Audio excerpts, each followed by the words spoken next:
আমি চাই মাঠ মাঠেই থাকবে, জমি মাফিয়ারা নিতে পারবে। ইউনাইটেড গ্রাউন্ডের জমি দখলের বিতর্কের মাঝেই ঝালদার তুলিন গ্রামে চা চক্রের আসরে পুরুলিয়ার সাংসদ জ্যোতির্ময় সিং মাহাতো। তুলিন মাঠ প্রসঙ্গে সরব হলেন সাংসদ নিজেও। এদিন সন্ধ্যার দিকে রাঁচি হয়ে দিল্লি যাওয়ার পথে তুলিন ইউনাইটেড মাঠের কাছে দলের কিছু নেতাকর্মীর সাথে চা চক্র সারেন পুরুলিয়ার বিজেপি সাংসদ জ্যোতির্ময় সিং মাহাতো। সেখানে ঘুরে ফিরে আসে ওই মাঠের দখলদারির প্রসঙ্গ। চক্র শেষে জ্যোতির্ময় সিং মাহাতো সাংবাদিকদের মুখোমুখি হয়ে বলেন, মাঠ মাঠই থাকবে। একই সঙ্গে তার হুঁশিয়ারি, মাঠের দখলদারি কোনোভাবে বরদাস্ত করা যাবে না। প্রসঙ্গত, গত 28 জুলাই রবিবার ঝালদার বাসিন্দা তথা তৃণমূল নেতা শেখ সুলেমানের নেতৃত্বে দলবল নিয়ে মাঠটির দখল নিতে এলে এলাকার মানুষ বাধা দেন। পরিস্থিতি উত্তপ্ত হয়, শেষমেশ পুলিশি হস্তক্ষেপে শান্ত হয় এলাকা।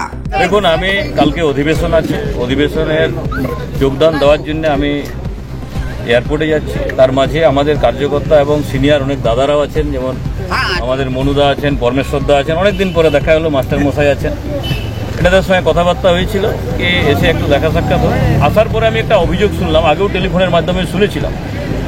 এখানে একটা তুলিনের পুরনো গ্রাউন্ড, যার নাম ইউনাইটেড গ্রাউন্ড, ফুটবল গ্রাউন্ড, সেই গ্রাউন্ডে ফুটবল, ক্রিকেট, আমি মনে হয় 12 জানুয়ারি স্বামী বিবেকানন্দের জন্মদিনে অল ইন্ডিয়া ফুটবল ফেডারেশনের প্রেসিডেন্টের উপস্থিতিতে এমপি কাপ ফুটবল টুর্নামেন্টের উদ্বোধন এখানে করেছিলাম, উদ্বোধনী ম্যাচ হয়েছিল।